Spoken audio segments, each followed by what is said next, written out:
Bum bum bum bum bum bum bum bum bum bum bum bum bum bum bum bum. Hey everybody, come on in. It's time for Coffee with Scott Adams. Today will be one of the best coffees with Scott Adams of all time, because we've learned that coffee is even healthier than we thought. How about that, huh? Yes, the recent science, New York Times reports, says that coffee is really, really good for you. So, not only do we have the delight of the simultaneous sip, but we're all going to be healthier in a moment, those of us having coffee. And all you need to participate is a cup or a mug or a glass, a tankard, chalice or stein, a canteen, jug or flask, a vessel of any kind. Fill it with your favorite liquid. I like coffee because it's so healthy. And join me now for the unparalleled pleasure, the dopamine hit of the day, the thing that makes everything better, the simultaneous sip. Go.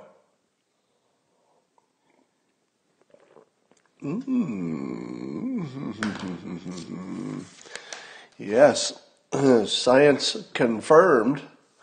I feel healthier, don't you? I think you do. All right. How bad is it for the Democrats when one of the biggest conversations is which candidate Trump would destroy the most? Have we stopped even talking about Democrats winning the presidency? I feel as if the conversation is shifting to how badly Trump will destroy whoever gets nominated. Probably Bernie.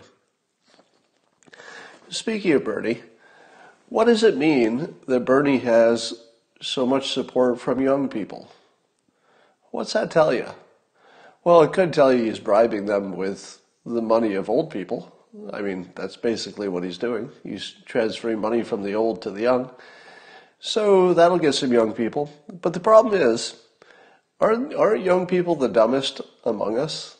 And I say this with love because everybody was young. And if they're lucky, they get older. And I tried this following experiment with a teenager in my social world.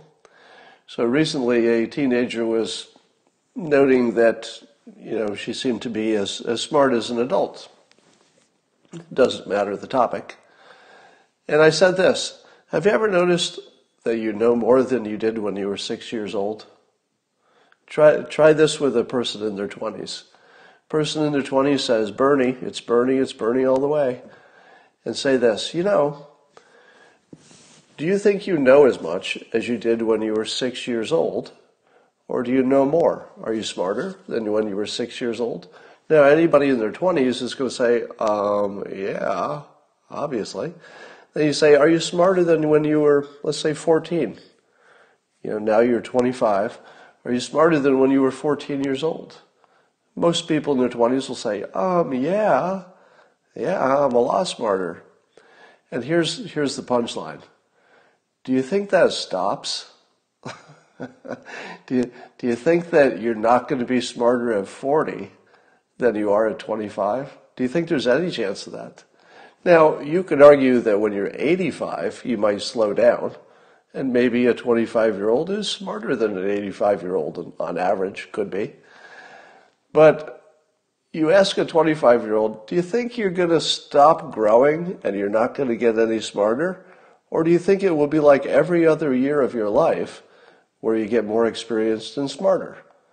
Because if the people who are twice as experienced are generally thinking that the person you're voting for is a really bad idea, but you don't see it, what is the problem here?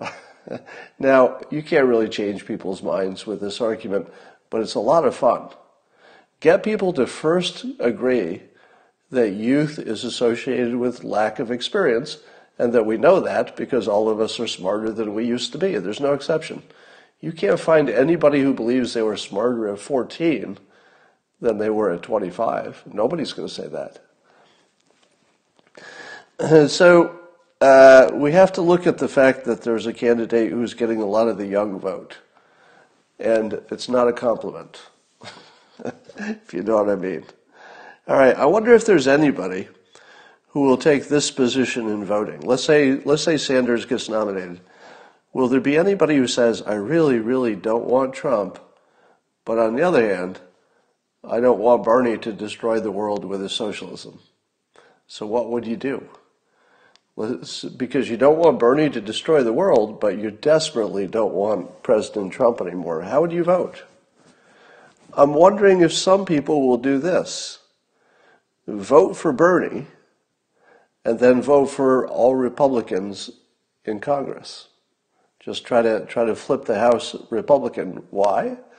Because Bernie, if he's elected president, means you don't have President Trump. So that mission might be accomplished for somebody for whom that's the biggest mission. But if you get Republicans in Congress, Bernie can't do anything. He doesn't have any power. So you can get rid of Trump without worrying about Bernie if you also flip the House. Now, I wonder if, by the way, I'm not suggesting anybody take this path. I'm wondering, it's just a question. Is there anybody out there who says, I just can't take Trump one more year, but I can't take a risk on Bernie, so I'm going to vote in Republicans to keep him at bay? I mean, it could happen. You can imagine somebody voting that way. All right. Does Bernie have persuasion skills the way Trump does? And here's a filter I'm going to put on this to let you see the whole race a little more clearly. Generally speaking, money will predict outcomes. If you follow the money, you're generally going to be closer to a good prediction than if you don't. Ignoring the effect of money is just always the worst predicting mistake you can make. And right now you have a situation, let's see if you agree with the way I'm going to frame this. Politicians generally try to bribe voters somehow. I mean, it's all bribes, one way or the other. The way Trump tried to do it is he tried to bribe the American voters with money from other countries, right? Because Trump was saying, let's close down immigration, which would be bad for the other countries. But his argument was that it would be good for especially low-income voters. So he was explicitly trying to take money out of the hands of other countries and put it into the pockets of Americans. In other words, bribing Americans to vote for him. Look, I'll give you money. It's going to come from these other countries. And I'll even make Mexico pay for the wall. You could argue whether that happened or whether Mexico paying for their forces on their southern border to keep the caravans out is sort of like paying for the wall. But the point is, Trump said, I'm going to make other people pay our bills. What did he say about NATO? I'm going to make other countries foot more of the bill. Looks like free money. What did Trump say about spending? Instead of being a deficit hawk, he ran up the deficit. Basically, Trump said, I'm going to give you money today, and it's going to come out of people in the future. I'm going to take money from the future and give it to you today. Right? That's what a debt is. Somebody in the future has to pay for it, but today we give free money. The other way Trump gave us free money, or tried to bribe us, is by cutting regulations and cutting taxes to goose the economy. If the economy is better, it creates money where it didn't exist before. And then Trump says, hey, we can all share on this money. So Trump was bribing the public, but bribing us with money that didn't yet exist, and money from other countries, and money that maybe was even imaginary. That's a pretty good package, because nobody who was a voter had to say, oh, I'm going to give my money to somebody else. It was all somebody else's money coming to us. That's good persuasion. Now let's look at Bernie. I don't know if you'll be able to see this too clearly, but maybe you will. So here's my little chart. Let's say Bernie gets the nomination. Well, you could expect that Republicans are still going to vote for Trump because Republicans are pretty unified right now. So whether you are an older and richer or younger and poorer, citizen, if you're a Republican, or even an independent who usually votes Republican, you're still going to be happy with your choice. So you can expect that Trump will get pretty much all of the Republican vote. Then what about Bernie? Remember, follow the money. Bernie's plan is to take money from the older and or richer part of the public. It usually tends to be the same, right? It's not completely overlapping, but it's the older people who have more money. And he plans to take a lot of that away and give it to younger people. So you should expect the younger people would say, hey, free money. Yeah, sign me up. So if you're a Democrat and you're younger and or poorer, tends to be the same, but doesn't have to be, you're probably going to say, that looks pretty good to me. So I think Bernie could be expected to get all of the younger, poorer Democrats. But what about the people who've got some money or they're a little richer? Let's say you are Chris Matthews. And let's say Chris Matthews is up in this top left quadrant. And he's getting ready for retirement. One assumes, he's at age where you start thinking about how much have I earned and what's my retirement look like and all that. And he's looking at working all of his life, working really hard, amassing a certain amount of money, getting ready to retire. And then Bernie is saying, I'm going to take that money that you earned fair and square, and I'm going to give it to people who ran up big debts who really shouldn't have. Let's say student loans. And did not work as hard as you do for their money. Is Chris Matthews, even though he's a Democrat, going to vote to give his money that he worked all of his life and now is looking for his retirement? And suddenly Bernie says, I want to take the comfort of your retirement away and give it to people who did not do the hard work you did and did not do the right things. What is Chris Matthews going to do? Is Chris Matthews going to say, yes, it's good for other people that I have a less secure retirement and that I worked hard and then just sort of gave it to people who didn't? Is that going to be okay with Chris Matthews? I'm going to say no. So I don't see any scenario in which Bernie can get the older, richer on his side, if you take the filter that money is determinant. So here's the basic problem. Trump will be bribing the public with money that is imaginary, is future money, is potential money, is money from other countries. So no voters are out of pocket for that stuff. And Bernie is doing the opposite. He's saying, I'm going to take money from the people who are above average in terms of their living conditions, and I'm going to transfer it to people who are below average. All the people above average should not vote for Bernie if they're going to vote for their own self-interest. Now, you assume some people are going to do it anyway because they want a better world, or they're not doing the math good, or so people will still take the suboptimal path. But I think money is really predictive. And Bernie has a proposition which is half of the people who should be voting for him should be able to look at it and say, I'm in the half that's doing okay. It's just all bad for me. It's just good for the people at the bottom. Why would I vote for that? Say the people who were in the top half. All right. Does it seem to you that nobody is taking Pete Buttigieg seriously at the moment? I feel as if if you look at the last three contests, Buttigieg either came in first or second, right? Or he was near the top in all three contests. Shouldn't we be talking really, really seriously about Pete Buttigieg? But we're not, right? Even the Democrats are not really taking him seriously. And I think that the whole PowerPoint attack on him just being sort of an empty, jargon-filled suit, I think it took a toll. I think Pete went from exciting and new and he's the shiny new thing, and he's smart, and he's fun, and he's good looking, and he has a lot of cool things about him. But then you listen to him, and it just sounds like empty jargon talk. And I think as soon as the word PowerPoint was mentioned, I think that was the end of the end of his political run for this time. So I may be overstating how much difference that made, but you just don't see any enthusiasm for him anymore. Let's see. Who would you say is dividing the country if Sanders and Trump run?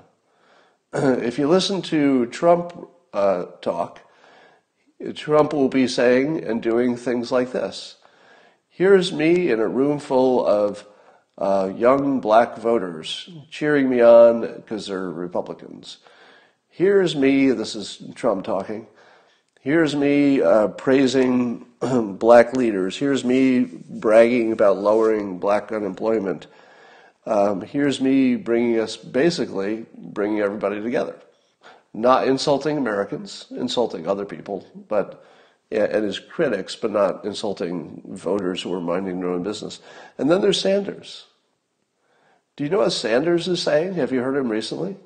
He's decided that he's going to go full racist, sexist, xenophobic, homophobic. And first of all, none of that even really lands. Calling Trump a homophobic, that is so not even close to what I'm observing. Are you? I mean, what would you even look at to claim that Trump is homophobic? It's ridiculous. And the other claims are just warmed up, the Charlottesville fine people hoax and ridiculousness. So you've got Bernie who's ripping apart the Democratic Party. Wouldn't you agree?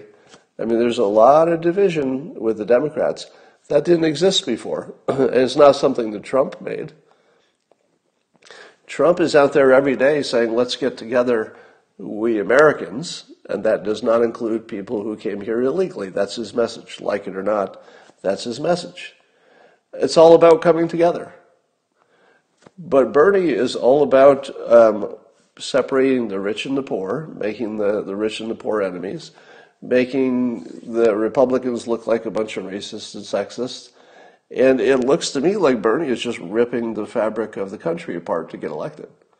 Am I wrong? Would that look like a biased statement today? Now, if you were looking at candidate Trump in 2015 and comparing him to candidate Sanders in 2020, you'd probably say, oh, there's two candidates who look like they're trying to divide the country. That was candidate Trump. But President Trump is funding the historically black colleges. He's doing prison reform. He's bragging about black unemployment being low. He doesn't look like he's dividing the country to me. He looks like everything he's doing is to bring it together. And Bernie is working as hard as he can to divide it because that's his path to victory, I imagine he thinks. So certainly we could not accept that Trump is the one dividing the country. It's just not happening now.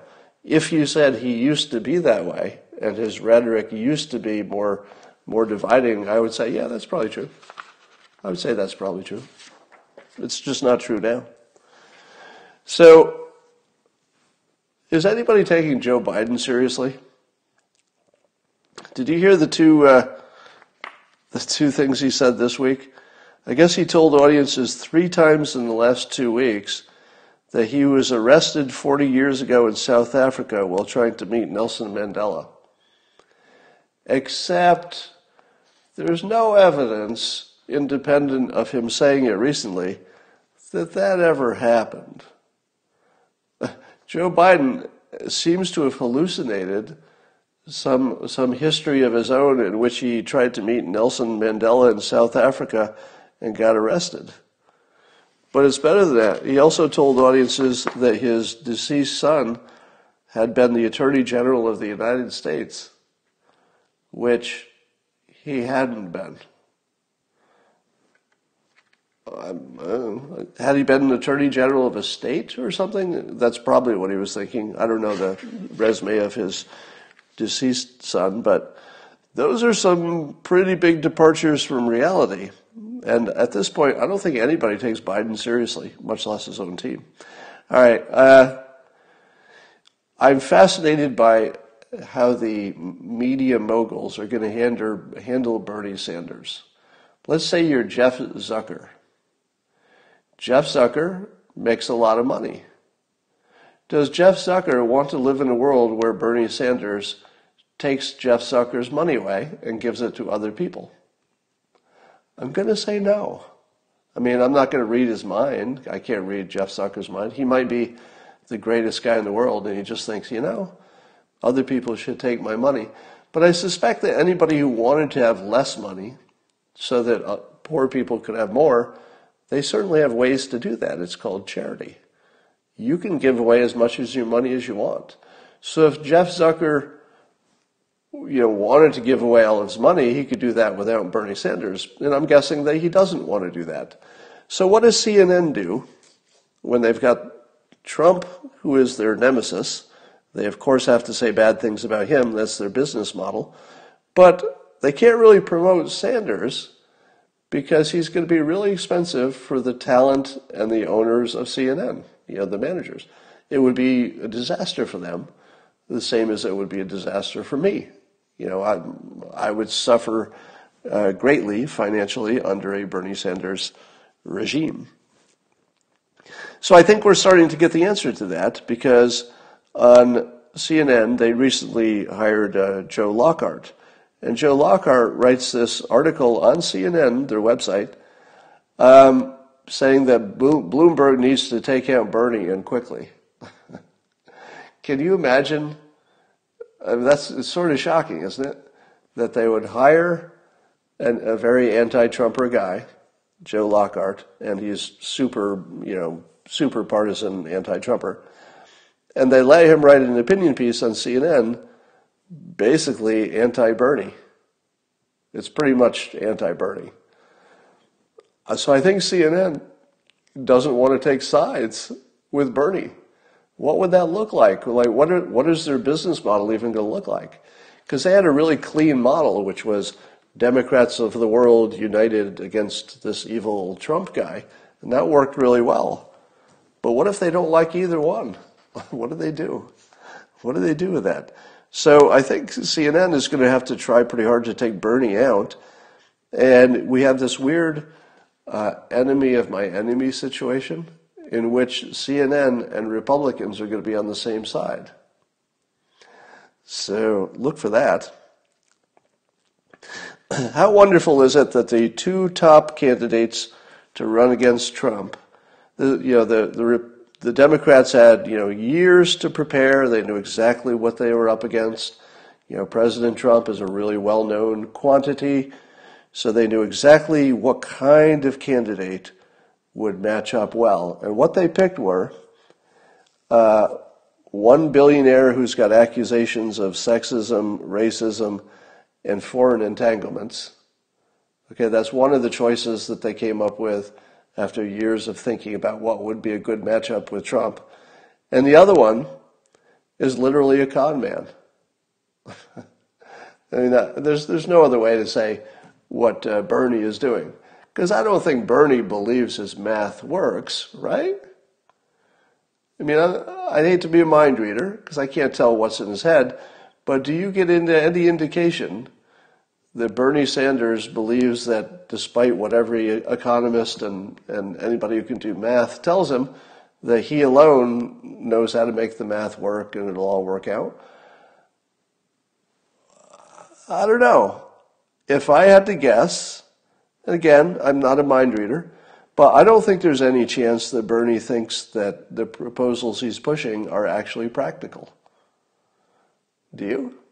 I mean, he does seem like he acts like a true believer, but my guess is that he wants to push things in that direction, at least as far as they'll go.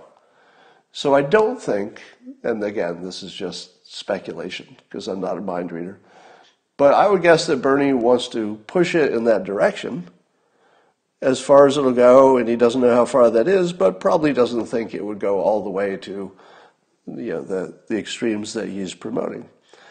So, I don't know. It looks to me like Bernie is essentially a con artist who's saying, I'm going to take money from other citizens and give it to you if you vote for me. And it's just doesn't look like leadership. It just looks like a con. He's just taking money from one pocket and putting it in another, and he's the one who benefits. How in the world will President Trump compete against Bernie saying he would forgive student debt? Because if you're a student, or you have some debt, or even if you have a family member who has a lot of student debt, that's a really attractive thing, right? So let me suggest one way that President Trump could take the issue of student debt completely off the table. Are you ready for it? Here it is. President Trump could say, and by the way, I don't think he will do this, so I just like thinking through the persuasive techniques. So this is just a thought experiment. But President Trump could say, you know, Bernie wants to forgive all student debt. I'll tell you what, if the Congress passes such a law, I'll sign it. Now, your first reaction to that is, what the hell? That would put President Trump in the same place as Bernie, just wiping off debt of the people who made what looked like the wrong choices, and the people who were hard workers and paid off their debt, they get nothing. They get nothing. You know, and you're suggesting, Scott, that the president should say he would sign such a bill? Here's the thing. If Congress passed it, it would mean that both Democrats and Republicans and the representatives of the people wanted it to happen by majority. If you're the president of the United States, and both houses of Congress, or at least the majority, the people who are closest to the people, say by a majority, yeah, we want this law, I kind of think the president ought to sign it, just in general. Now, if it had a national defense element to it, or if it were discriminatory against some disadvantaged group, well, then the president should step in and say, yeah, I get that the will of the people want to do this, but this is mob law, and that's why you had me. You had me to stop mob law. But there's nothing like mob law in this. This would be rational people who look at the choices, and hypothetically, Republicans and Democrats got together in sufficient number to say, yeah, we're going to vote away all of the student debt. Now, I think there's no chance that it would ever happen. So that's the first part. There's no chance it would happen. But what if it did? What if it did? I would say the president should sign it, even if you don't like it, because it would be actually a pretty fair representation of the will of the people. Their representatives would say, you know, my people kind of want this, so I'm going to be for it. I think the president could completely take the issue off the table by saying, you know, Bernie's just saying that if Congress gives him that bill, he'll sign it. Well, guess what? If the public wants it that much that it can get through Congress, I'll sign it too. Takes it completely off the table, right? Because I don't think it would ever get through Congress, but it has to get through Congress, whether it's Bernie or Trump, in order for a president even to be part of the decision. All right. There's in no particular order. Tom Cotton was tweeting because apparently China has determined, or at least their current opinion, is that the Wuhan market was not the cause of the coronavirus outbreak. So the current thinking, which I'm sure is subject to revision, but the current thinking is that China doesn't know where it came from, or at least they're not saying they know where it came from. So Senator Tom Cotton got in a little trouble because he had suggested that we can't rule out the Wuhan weapons plant, because wouldn't that be a big coincidence that a bioweapon plant was right near where a serious coronavirus broke out. But he wasn't saying, I think that's what it was. He was simply saying, you got to keep that option open. And then the only other option just got eliminated, right? There were only two options on the table that I know of. One was that it came from animals that were, not prepared in the safest way, I guess. And the other is it came from a bio lab, and we just eliminated animals. Now, that doesn't mean it's the bio lab, right? It probably means that we don't know where it came from, and there are probably 1,000 ways it could have gotten there that I can't think of. But Tom Cotton, he might be closer to the truth than you thought. All right, so there's some leaked pages from Twitter, meaning because it's a leak, we don't know if Twitter is really planning to do this or if these are just tests and demos. But there are some leaked pages showing, at least indicating that Twitter is considering marking untrue things as lies. In other words, highlighting them with, let's say, an orange color and a little tag that says, this tweet is not true. Now, my first reaction to that was, that could be kind of helpful. Yeah, I would like to have something flagged. I mean, I'll use my own judgment on it after the fact, but it would help me if they flag things that at least some other people say are not true. I think that would be useful. I can make up my own mind. I can still see it. I can check links, etc. And then I thought, wait a minute, who gets flagged by whom? So somebody's saying in the comments. Then my second thought was, wait a minute, who gets to decide? We watch every day as people who are well-meaning can't decide what's true looking at the same information. So I just don't know there's any way to get there. Now, what I wouldn't mind is if there was a point and a counterpoint. If they flagged it in orange and said this is a disputed fact, I would be completely happy with disputed. If at the same time there was a link to the dispute on either side. So if something was flagged as potentially not true, and then I could see the people who say it's not true, and I could see the argument that says it is true right next to each other, I'd like that. And then I don't have to worry about whether it's true or false. I can simply note that people disagree with it, and I can look. All right. So there might be something good coming. We'll see.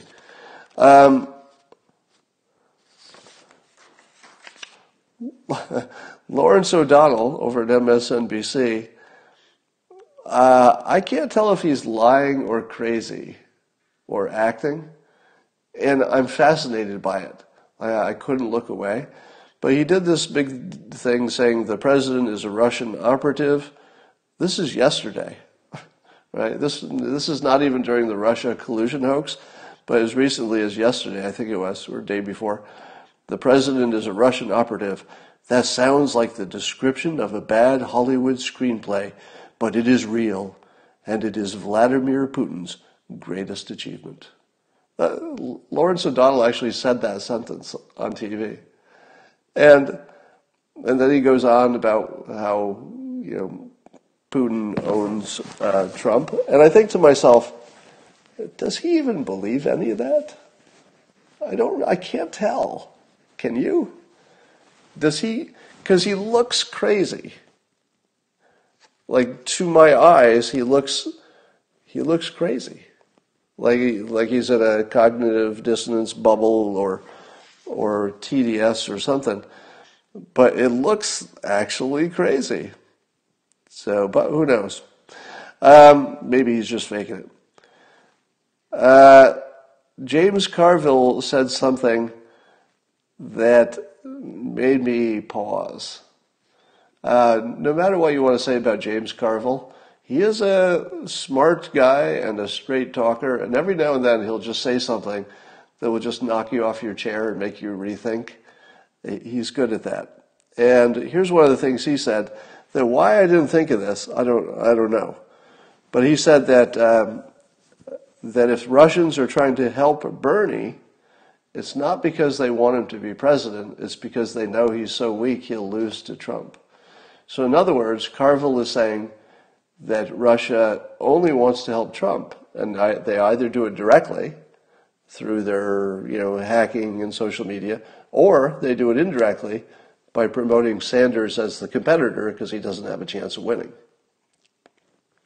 And I thought to myself, I had never really thought of that interpretation. And yet it's kind of obvious. It's sitting right there. Like, why in the world did that not occur to me? and I'm not sure it's true, but I'm shocked that it wasn't obvious to me that Russia, could play the pro-Trump card two different ways, by supporting him directly or by supporting Sanders. But here's the thing. National Security Advisor Robert O'Brien, who has access to all the intelligence, says that he's seen no intelligence to support the claim that that Trump is being helped by Russia. So one of the guys who has access to all the information says there's nothing there that would suggest Russia is helping Trump. Now, here's what I'm going to add to it, that James Carville needs to listen to me. All right, James Carville, I don't think you'll ever see this, but let me give you a twist on this, because you sort of blew me away with that fairly obvious insight that for whatever reason escaped my filter. But here's one for you, James Carville. If Russia wanted Trump to get elected, isn't the best thing they could do stay completely out of it? I mean, seriously? Because they're watching the same stuff we're watching, and they know who's likely to run against him. I don't think at this point they see anybody who could beat him. So wouldn't the dumbest, worst, stupidest thing that Russia could do is clumsily do the same things they did before and easily got caught? In other words, make some memes and try to hack stuff. Apparently we can catch them when they do that. Why would they do that again? Of all the things that would not help Trump, the worst thing that Russia could do, by far, by 100 to 1, the worst thing they could do is try to help Trump. There's nothing they could do that would be worse than that if they wanted him to get elected, right? Now, James Carville, what do you say to that? Do you think Russia is simultaneously so brilliant that they can do all these clever schemes because they're so smart, but at the same time, they're so stupid that the schemes they tried last time were weak and pathetic and had no effect whatsoever, and they got caught? Oh, so they're going to do some more of that stuff. The stuff that's weak and pathetic, and they're definitely going to get caught because they're such geniuses. That's their plan. None of it makes sense. All right, so you know you're being lied to. We just don't know what the truth is. Let's see what else we got going on. So California might be heading in the right direction on this homelessness stuff. So Gavin Newsom seems to be learning, because he's made the homelessness thing a high priority, so that's good. And he's also made some mobile trailer homes available for homeless in the short term, and that's good-ish. But remember, it's not really a problem of people finding homes. It's a problem of addiction and mental illness. But it seems that, according to an article by Joel Pollack in Breitbart, it seems that Newsom is looking hard at legislation that would allow a doctor to basically take somebody off the street. Now, I don't know what that would look like, but you know that I think he's getting close to what I would call the Dr. Drew insight about homelessness. And I'm guessing that probably Dr. Drew broke through. I think probably he was the one whose influence on this topic is probably the one that broke through. And that was the idea that you have to deal with the homelessness problem as an addiction and mental health problem. And now Newsom is starting to talk in those terms and talking about needing legislation to effectively force people into treatment. Because if you take away the involuntary part, there's nothing there. There's nothing you could do. You could build houses all day long, and people will still have mental health and addiction problems, and they won't want to be in those houses, or they will ruin them. So, and then the other thing that California is doing is looking to make some state land available for resettling the homeless, but also for some experimenting, and also to reduce some of the permitting, make it easier to build a low-cost place just for the homeless. That's all good. That's all pretty good stuff. So I would say congratulations to Dr. Drew, because I think probably, Dr. Drew, you're the one who broke through and got everybody at least thinking in the right productive line. Still a lot of work to do, but at least the thinking seems to be right. So that's pretty positive. All right. So you got that, and I think that's about all I was going to talk about today. Anything else happening for you? I'm just looking at your comments now. Yeah, providing 100 trailers for the 10,000 homeless or whatever it is, it's a small thing, but at least maybe they'll learn something from it.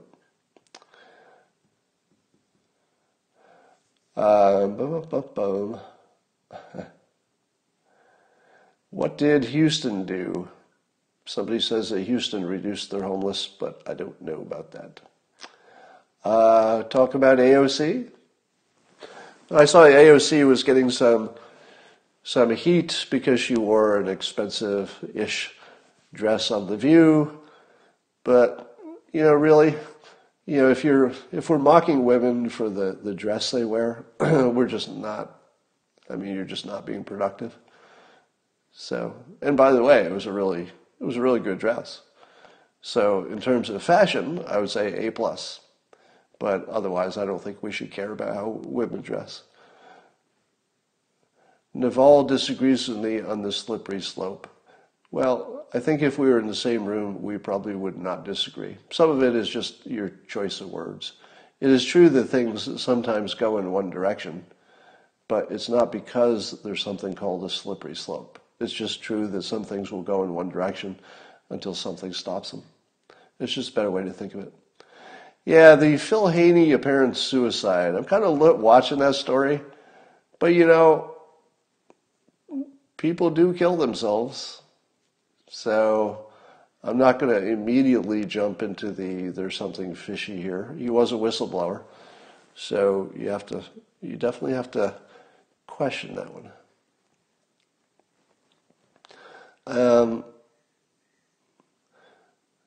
Scott, have you ever thought of moving out of California? Yes, I think about it almost every day. If you live in either California or New York and you have a high income, it doesn't make sense anymore because tax-wise, it's a disaster to be in the state. So some of my smartest friends have recently moved out of California to Florida and to Texas for the better tax treatment. And if I did not have, ties locally, I would definitely move. But I have a lot of ties locally. Healthcare is still a GOP blind spot. Absolutely. You know what? If the GOP doesn't offer a good argument for healthcare, a good plan for making it better, Bernie deserves to win. If it's Bernie. So, if the president loses and he doesn't have a good healthcare argument or plan or persuasion, he's just sort of, abandoning that argument. If that happens, then he deserves to lose because that's a high priority and it's not being addressed. And if the president doesn't address it, well, maybe Bernie can take a shot at it. Yeah, Clint Eastwood is saying good things about Bloomberg. I don't think Clint Eastwood's opinion matters, or any one person's opinion. Yeah, the only thing I don't like about Florida is the bugs and the humidity. So if you could get rid of those, maybe you'd have something. And of course, you've got the hurricanes. All right, that's all for now. I will talk to you all later.